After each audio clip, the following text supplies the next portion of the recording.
ഇന്നലെ രാത്രി മുതൽ ഒരു വാർത്ത കാണുന്നുണ്ടായിരുന്നു. എനിക്കെതിരെ മ്യൂസിയം പോലീസ് പോക്സോ കേസിൽ FIR ഇട്ടു എന്ന്. ഇതിൻ്റെ പശ്ചാത്തലം ഞാൻ അന്വേഷിച്ചു. 33.5 വർഷം കേരള പോലീസിൽ ജോലി ചെയ്ത ഒരു വനിതാ പോലീസ് ഉദ്യോഗസ്ഥ ആണ്. അതുപോലെ 2012 പോക്സോ ഇറങ്ങിയപ്പോൾ വളരെയധികം സന്തോഷിച്ചിരുന്ന ഒരാളാണ്. കുട്ടികൾക്ക് വേണ്ടിയും സ്ത്രീകൾക്ക് വേണ്ടിയും വളരെയധികം പ്രവർത്തിച്ചിരുന്ന ഒരാളുമാണ്. പ്രത്യേകിച്ച് നിർഭയ സ്കീം വന്നപ്പോൾ അതിൻ്റെ നോഡൽ ഓഫീസറായിരുന്നു. ഇപ്പോൾ ഈ കേസ് വന്നിരിക്കുന്നതിൽ ഞാൻ അറിഞ്ഞത് 2020-ലോ 2021-ലോ ഞാൻ ചെയ്ത ഒരു വീഡിയോ, സസ്നേഹം ശ്രീലേഖ എന്ന ചാനലിൽ ഞാൻ ചെയ്ത വീഡിയോയിൽ ഒരു പ്രായപൂർത്തിയാകാത്ത പെൺകുട്ടിയുടെ പേര്, പീഡനത്തിനിരയായി മരണപ്പെട്ട പെൺകുട്ടിയുടെ പേര് വെളിപ്പെടുത്തി എന്നാണ് പറഞ്ഞിരിക്കുന്നത്. ആ കുട്ടി ഇപ്പോൾ കിളിരൂർ കേസാണ് പറഞ്ഞിരിക്കുന്നതെന്നാണ് അറിഞ്ഞത്. ആ കേസ് ഞാൻ നേതൃത്വം നൽകിയ ടീമാണ് അന്വേഷിച്ചത്. അതിലെ എല്ലാ പ്രതികളെയും ശിക്ഷിക്കുകയും ചെയ്തു. കേരള പോലീസ് അന്വേഷിച്ച് പിന്നീട് CBIക്ക് കൈമാറിയ കേസാണ്. ആ കേസിലെ പെൺകുട്ടി നമ്മുടെ FIRനകത്ത് മൈനർ എന്നാണ് എഴുതിയിരുന്നതെങ്കിലും അന്വേഷണത്തിലെ ഈ കുട്ടിക്ക് പ്രായപൂർത്തിയായതാണ് എന്ന് വെളിവായിട്ടുണ്ട്. ആ കുട്ടി മരണപ്പെടുമ്പോൾ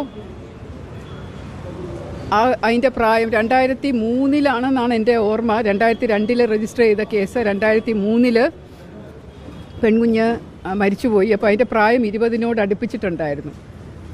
അപ്പോൾ വളരെ ചെറിയ കുട്ടിയായതുകൊണ്ടായിരിക്കും അങ്ങനെ ഒരു ധാരണ പൊതുവെ വന്നത്. അതുകൊണ്ട് ആ കുട്ടി മൈനർ അല്ല, 18 വയസ്സിന് മുകളിലുള്ളതായിരുന്നു. ആ ഒരു കാര്യം കൊണ്ട് പോക്സോ കേസ് ഇതിനകത്ത് നിൽക്കില്ല. അപ്പോൾ പോക്സോ കേസ് നിൽക്കില്ല എന്നുള്ള കാര്യം പോലീസ് ഒന്ന് അന്വേഷിച്ചാൽ മനസ്സിലാവും. കാരണം ഇതിപ്പോൾ ഒരു അഡ്വക്കേറ്റ് കൊടുത്തിരിക്കുന്ന ഒരു ഹ്യൂമൻ റൈറ്റ്സ് സിവിൽ റൈറ്റ്സ് ഫോറത്തിൻ്റെയോ മറ്റോ ഒരു അഡ്വക്കേറ്റാണ്. അദ്ദേഹം കൊടുത്തിരിക്കുന്ന കേസ് ഇപ്പോഴാണ്. അത് വ്യക്തി ഹത്യ നടത്താൻ വേണ്ടി ഇപ്പോൾ ഞാൻ രാഷ്ട്രീയത്തിൽ കയറിയപ്പോൾ മുതൽ എനിക്കെതിരെ ഇതുപോലെയുള്ള പരാമർശങ്ങൾ, വിമർശനങ്ങൾ, വ്യക്തിഹത്യകളൊക്കെ നടന്നുകൊണ്ടിരിക്കുകയാണല്ലോ. അപ്പോൾ ഇപ്പോൾ പ്രത്യേകിച്ചും ഇലക്ഷൻ അടുത്ത് വന്നുകൊണ്ടിരിക്കുമ്പോൾ ഇതുപോലെ വീണ്ടും വേണം കുത്തിപ്പൊക്കാൻ വേണ്ടി കൊടുത്തതാണെന്നാണ് എനിക്ക് തോന്നുന്നത്. ഒരു അമ്മയും ഒരു സ്ത്രീയും ഒരു പോലീസ് ഉദ്യോഗസ്ഥയുമായിരുന്ന ഞാൻ ഒരിക്കലും അറിഞ്ഞുകൊണ്ട് ഒരു പെൺകുട്ടിക്കോ സ്ത്രീക്കോ പീഡനത്തിനിരയായ ഒരു വ്യക്തിക്ക് ദോഷകരമാവുന്ന ഒന്നും ചെയ്യുകയുമില്ല, ചെയ്തിട്ടുമില്ല. അതിൻ്റെ മനസ്സിൽ കൂടെ പോലും പോവില്ല. ഈ ഒരു സംഭവത്തിൽ ഈ കിളിരൂർ കേസിനകത്തെ ആ കുട്ടി മരണപ്പെട്ടതിന് ശേഷം എല്ലാ മാധ്യമങ്ങളും നിങ്ങളെടുത്ത് നോക്കിയാൽ അറിയാം, ഇപ്പോഴും പല സ്ഥലത്തും അതിൻ്റെ പേരുകൾ കാണുന്നുണ്ട്. ഇപ്പോൾ വിക്കിപീഡിയ നോക്കിയാൽ പോലും കാണുന്നുണ്ട്. അപ്പോൾ അതുകൊണ്ട് അതൊരു പബ്ലിക് നോളജാണ്. എന്തുകൊണ്ടാണ് കോടതിയിലും കേസ് ഈ BNSലും പഴയ IPCയിലും ഇതുപോലെയുള്ള പീഡനത്തിനിരയായ വ്യക്തികളുടെ, സ്ത്രീകളുടെ പേര് വിവരം വെളിപ്പെടുത്തരുത് എന്നുള്ളത് എന്ന് അറിയാമോ എന്നറിയില്ല. അതിജീവിതയായിട്ടുള്ള ഒരു പെൺകുട്ടിക്കും ആ കുട്ടിയുടെ വീട്ടുകാർക്കും ഈ ഒരു വാർത്ത, ഒരു കുറ്റകൃത്യത്തിന് ഇരയായി എന്നുള്ള വാർത്ത സമൂഹത്തിൽ വളരെയധികം പ്രത്യാഘാതം സൃഷ്ടിക്കും. അതുകൊണ്ട് അതിൽ നിന്നും രക്ഷ നേടാൻ വേണ്ടിയിട്ടും ഈ കുട്ടിക്ക് ഒരു പ്രൊട്ടക്ഷൻ കൊടുക്കാൻ വേണ്ടിയിട്ടും കുടുംബത്തിനൊരു രക്ഷ കൊടുക്കാൻ വേണ്ടിയിട്ടുമാണ് പെൺകുട്ടിയുടെ അതിജീവിതകളുടെ പേര് വിവരം വെളിപ്പെടുത്തരുത് എന്ന് പറയുന്നത്.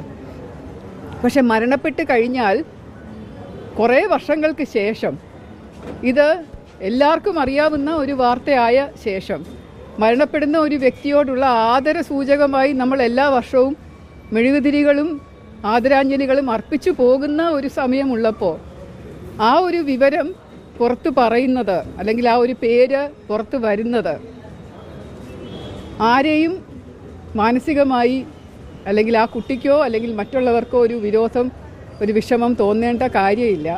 കൂടാതെ ഈ കേസിനകത്ത് ഇതിലൊന്നും പെടാത്ത ഒരു വ്യക്തി, ഒരു അഡ്വക്കേറ്റ്, ഒരു സാധാരണ ഒരു ഹ്യൂമൻ റൈറ്റ്സ് ആക്ടിവിസ്റ്റാണ് ഇത് കൊടുത്തിരിക്കുന്നത്. അതുകൊണ്ടുള്ള ഉദ്ദേശം നിങ്ങൾക്ക് അറിയാമല്ലോ. അതിൻ്റെ ഈ കുട്ടികളുടെ മാതാപിതാക്കൾക്കോ ഒന്നും ഒരു പരാതി, ബന്ധുക്കൾക്കോ ഒന്നും ഒരു പരാതി ഉള്ളതായി കാണുന്നില്ല. എൻ്റെ ഈ വീഡിയോ ഇറങ്ങിയിട്ട് ഇപ്പോൾ ഇത്രയും വർഷമായി 8 വർഷം 7-8 വർഷമായി ഇപ്പോൾ ഞാൻ വിരമിച്ച ശേഷം. നേരത്തെ ഒരു ബ്ലോക്ക് സ്പോട്ടിനെ പറ്റി പറഞ്ഞിട്ടുണ്ട്. അതിനകത്ത് പറഞ്ഞിരിക്കുന്നതും ഒരു പ്രായപൂർത്തിയായ കുട്ടിയുടെ പേരാണ്. കുറുപ്പുംപടി പോലീസ് സ്റ്റേഷനിലെ ഒരു കുറ്റകൃത്യത്തിലെ റേപ്പ് ആൻഡ് മർഡർ വിക്ടിമിൻ്റെ പേര് ഞാൻ വെളിപ്പെടുത്തി എന്ന് പറയുന്നുണ്ട്. അതും കുട്ടിയല്ല, പ്രായപൂർത്തിയായ വ്യക്തിയായിരുന്നു. പിന്നെ വേറൊരു കുട്ടിയുടെ പേര് പറയുന്നുണ്ട്, കവിയൂർ കേസ്. അതിനെ കുട്ടിയുടെ പേര് ഞാൻ ഒരിടത്തും വെളിപ്പെടുത്തിയിട്ടില്ല. ആ കേസ് ഞാൻ അന്വേഷിച്ചിട്ടില്ല, അതിനെക്കുറിച്ച് ഞാൻ സംസാരിച്ചിട്ടുമില്ല. അത് നിങ്ങൾക്ക് പരിശോധിച്ചാൽ മനസ്സിലാവും. അപ്പോൾ പോലീസ് അന്വേഷിക്കട്ടെ. ഒരു CMP ആകുമ്പോൾ കേസ് എടുക്കണമല്ലോ, പോലീസ് അന്വേഷിക്കണമല്ലോ. അപ്പോൾ അന്വേഷിക്കുമ്പോൾ പോലീസിന് മനസ്സിലാവും ഇതിനകത്ത് പോക്സോ ആക്ട് നിൽക്കില്ല എന്നുള്ളത്. പോക്സോ ആക്ട് എന്ന് പറഞ്ഞ് വെറുതെ പേടിപ്പിക്കാൻ വേണ്ടി ഇട്ടിരിക്കുന്നതാണ്. അതുകൊണ്ട് അത് നിൽക്കില്ല. അത് പോലീസ് അന്വേഷണത്തിന് വെളിവാവും. മറ്റു കാര്യങ്ങളിൽ അവർ പോലീസ് അന്വേഷിച്ചിട്ട് ഉചിതമായ തീരുമാനം എടുക്കട്ടെ. ഇത്രയും മാത്രമേ ഇപ്പോൾ പറയാനുള്ളൂ. പക്ഷെ ഞാൻ വീണ്ടും ആവർത്തിക്കുന്നു, ഒരു സ്ത്രീ, ഒരമ്മ, ഒരു പോലീസ് ഉദ്യോഗസ്ഥ, ഇത്രയധികം സ്ത്രീകൾക്കെതിരെയും കുറ്റകൃത്യങ്ങൾ നടന്ന അല്ലെങ്കിൽ അന്വേഷിച്ച കുട്ടികൾക്കെതിരെയും കേസ് അന്വേഷിച്ച് തെളിയിച്ച ഒരു വ്യക്തി എന്നുള്ള നിലയ്ക്ക് എപ്പോഴും ഞാൻ ഇരകളുടെ കൂടെയാണ് നിൽക്കുന്നത്. അത് അവരുടെ കുടുംബങ്ങൾക്കും കുടുംബാംഗങ്ങൾക്കും എല്ലാവരും, അവരും ആ കുട്ടികളും എല്ലാവരും ഇപ്പോഴും എന്നെ